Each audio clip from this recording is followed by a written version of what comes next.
बळीराजाच्या नशिबी आलेली दैना पुन्हा एकदा सोलापूर कृषी उत्पन्न बाजार समितीत पाहायला मिळाली। करमाळा तालुक्यातील पांगरे इथल्या शेतकऱ्याच्या कांद्याला मागणी घटल्यानं प्रति किलो केवळ 50 पैसे इतका नीचांकी भाव मिळाला। शेतकऱ्याकडे सरकारनं लक्ष देऊन प्रत्येक पिकाला हमी भाव द्यावा अशी मागणी आता शेतकऱ्यांकडून होती। सोलापूरला कांदा मी 73 गोण्या नेल्या।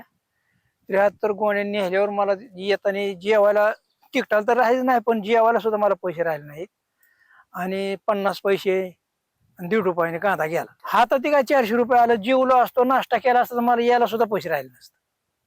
काय सरकारला काय सांगायचं तुम्हाला? सरकारला मिळावं, आम्हाला काय तर अनुदान मिळावं ह्याच्यातून। 25 रुपयाने 30 रुपयाने 3000 पुत्र भाव मिळावा। किती कांदा केला होता? कांदा 2.5 एकर कांदा होता। किती खर्च किती आला होता? खर्च आता लय, आता कसं सांगायचं खर्च।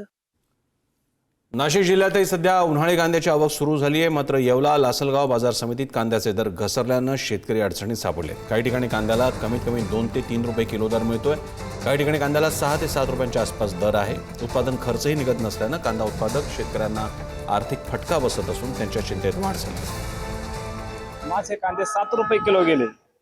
अशी परिस्थिती येवला जवळपासच्या मार्केटला, सगळ्या मार्केटला हीच परिस्थिती आहे।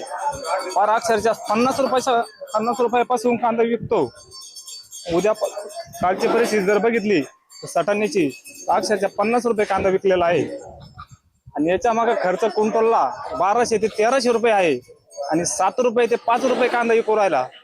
शेतकऱ्याने काय करावे? शेवटी आत्महत्येची वेळ आलेली आहे शेतकऱ्याला।